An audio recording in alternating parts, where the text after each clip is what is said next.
এখন আমরা দেখব হলো হচ্ছে চ্যাপ্টার 1 এর প্যাটার্ন 6। এখানে কোশ্চেনটা হলো f of x সমান হলো হচ্ছে 3x - 5 ডিভাইডেড বাই 4x - 3 হলে ফাংশনটি এক এক ফাংশন কিনা তা নির্ণয় করতে হবে। ওকে, তাহলে আমাকে আগে জানতে হবে এক এক ফাংশন জিনিসটা কি। এক এক ফাংশন হলো হচ্ছে এমন একটা ফাংশন যেই ফাংশনে আমার হলো হচ্ছে যে কোনো ধরনের ইনপুটের জন্য আমরা একটাই মাত্র আউটপুট পাবো। মনে করো যে আমার 1 এর জন্য আউটপুট হলো 2 হলো, আবার 2 এর জন্য আউটপুট হলো 3 হলো, 3 এর জন্য আউটপুট হলো 4।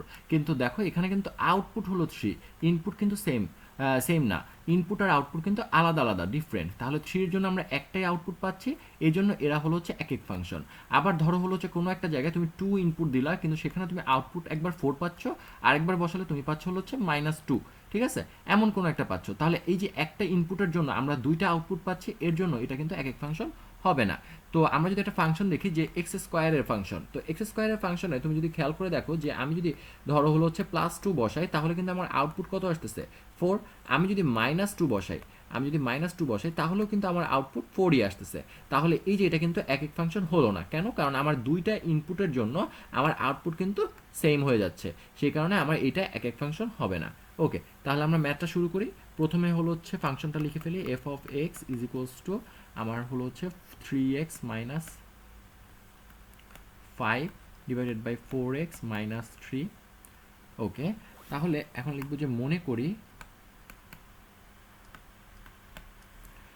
করি এই যে x এর জায়গায় যদি আমরা a বসে, তাহলে কি x এর মানটা a হয়ে যাবে না?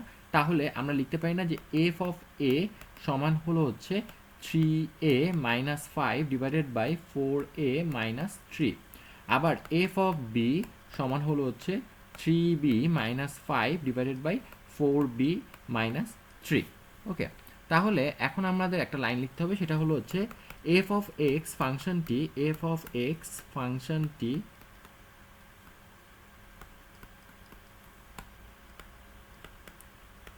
এক এক ফাংশন হবে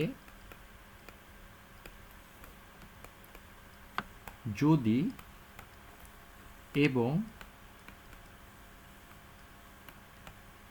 কেবল যদি এ আর বি, এই যে এ আর বি বিলং করে কোথায়? এফ অফ এক্স এর জন্য এফ অফ এ সমান এফ অফ বি হলে এ সমান বি হয়।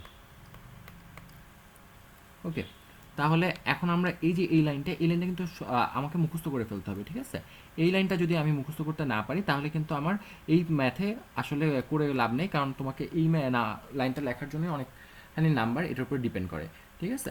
তাহলে আমরা এখন লিখি যে শর্ত মতে এফ অফ এ সমান এফ অফ বি।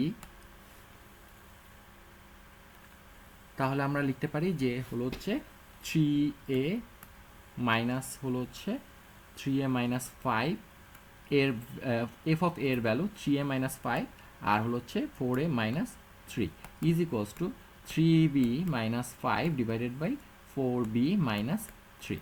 ওকে, আমরা আর গুণ করে দিই। 3a - 5 4b - 3 is equals to 3b - 5 তারপরে 4a - 3। তারপরে আমরা হলো হচ্ছে গুণ করে দিব। তো আমার প্রথমে গুণের ক্ষেত্রে কি হয় যে এটার সাথে এটা গুণ হবে একবার, এটার সাথে এটা গুণ হবে একবার, তারপরে এটার সাথে এটা গুণ হবে একবার, এটার সাথে এটা গুণ হবে একবার। তাহলে আমার এটার সাথে প্রথমে গুণ করলে কত হয়? 12ab মাইনাস হলো হচ্ছে 9a minus 20b plus 15 is equals two 12ab minus এটা আমার হলো 3, তাহলে হলো হচ্ছে 9b minus 20a minus plus 15। ওকে, এখন আমি সব এক সাইডে নিয়ে আসি। 12ab minus 9a minus 20b plus 15 minus 12ab plus 9b minus plus 20a minus 15 is equals two 0। ওকে, এখন দেখো এখানে না 12ab আর 12ab কাটা চলে যাচ্ছে, মানে 0 হয়ে যাচ্ছে। আবার +15 -15 0 হয়ে যাচ্ছে।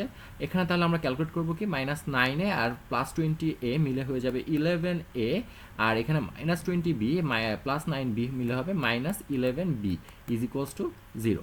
তাহলে আমরা এখান থেকে পাচ্ছি 11a is equals two 11b। ওকে, তাহলে আমরা লিখতে পারি a is equals two b, উভয় পক্ষ থেকে আমরা 11কে বাদ দিয়ে দিচ্ছি। তাহলে আমরা লিখতে পারি সুতরাং f অফ x ফাংশনটি এক এক ফাংশন।